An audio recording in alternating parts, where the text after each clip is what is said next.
हाँ, नमस्कार दोस्तों, मैं हूँ जयप्रकाश। यहाँ क्वेश्चन में दिया हुआ है कि n वस्तुएँ, n ऑब्जेक्ट्स हैं, हमें 2 बक्से में रखना है। इस तरह से रखना है कि कोई भी बक्सा खाली नहीं रहना चाहिए।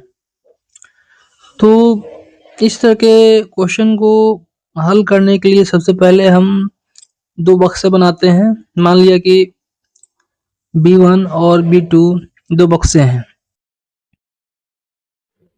और इन 2 बक्सों में इन वस्तुओं को हम लोगों को रखना है। तो इन ऑब्जेक्ट्स में से किसी एक ऑब्जेक्ट को अगर हमें रखना हो तो उसे या तो हम B1 बक्से में रख सकते हैं या B2 बक्से में रख सकते हैं।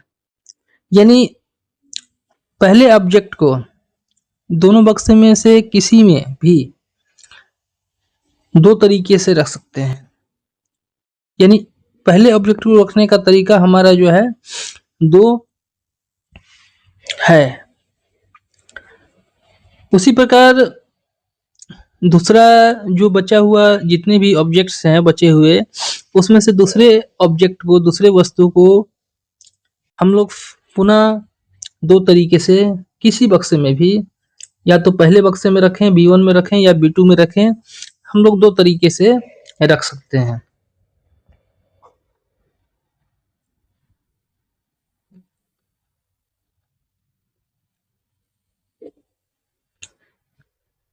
सिमिलरली तीसरे ऑब्जेक्ट को भी हम लोग किसी बक्से में रख सकते हैं, यानी 2 तरीके से रख सकते हैं।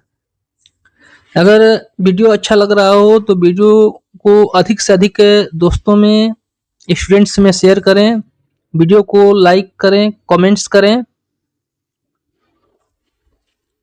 इस तरह से जितनी भी वस्तुएं हैं, जितने भी ऑब्जेक्ट्स हैं, उनको किसी भी एक बक्से में हम रख सकते हैं, किसी भी बक्से में रख सकते हैं।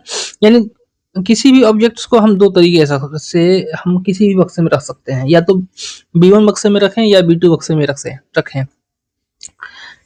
इनवा ऑब्जेक्ट को भी हम लोग इन 2 तरीके से रख सकते हैं। यानी हमारा टोटल नंबर वस्तुओं को, ऑब्जेक्ट्स को बक्से में रखने का टोटल तरीका जो है निकालने के लिए जितने भी तरीके मिले हैं इन ऑब्जेक्ट्स को बक्से में रखने का, सबको मल्टीप्लाई कर देंगे।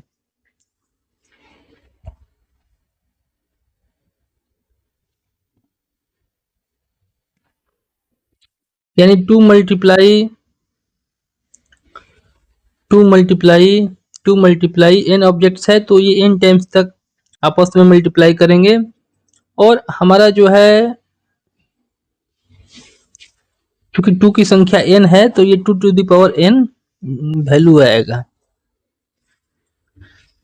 लेकिन क्वेश्चन में ये दिया हुआ है कि बक्सों में वस्तुओं के रखने के क्रम में कोई भी बक्सा खाली नहीं रहना चाहिए।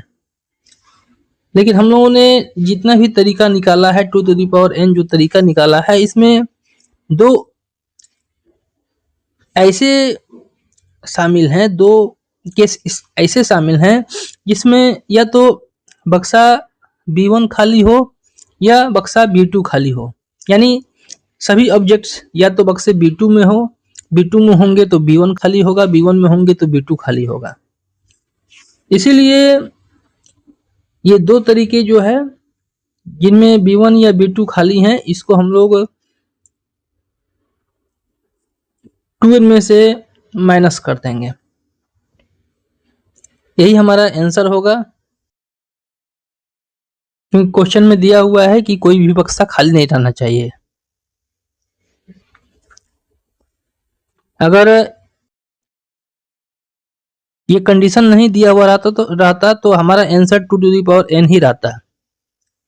लेकिन इस प्रश्न के लिए हमारा आंसर जो है 2n to the power n माइनस 2 यही हो जाएगा। ओके, थैंक्स, धन्यवाद।